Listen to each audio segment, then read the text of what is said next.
How do fire salamanders reproduce? If you're curious about the unique way fire salamanders reproduce, you're in the right place. Let's break it down step by step.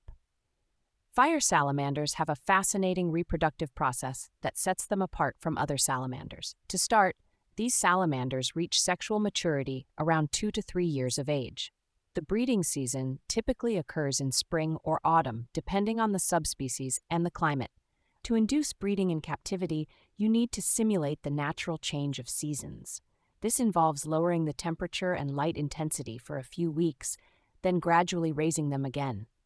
Fire salamanders also need a period of hibernation, usually around 3 months at temperatures between 5 to 10 degrees Celsius, to prepare them for breeding. The mating process of fire salamanders is quite complex. It begins with the male salamander approaching the female and performing a ritualized mating dance. He blocks her path, rubs his chin on her head and back, and then crawls under her, grasping her front legs with his own.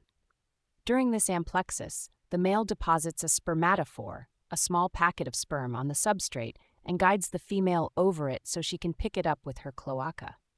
This internal fertilization process is unique because the female stores the sperm in a sperm pocket, allowing her to fertilize the eggs at a later time, even up to 2 years after mating.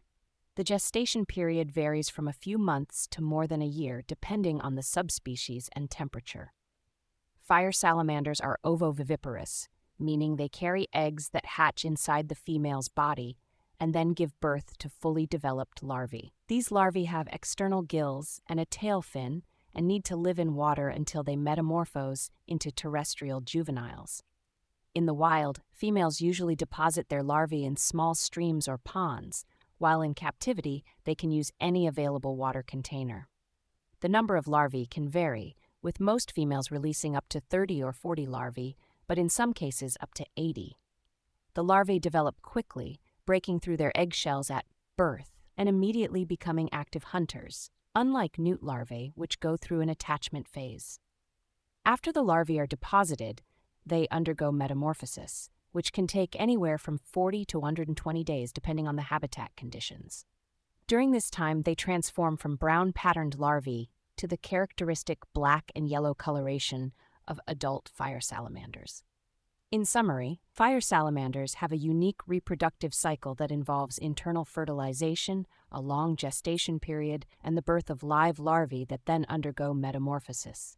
This process is both fascinating and complex, making fire salamanders one of the most interesting species to study.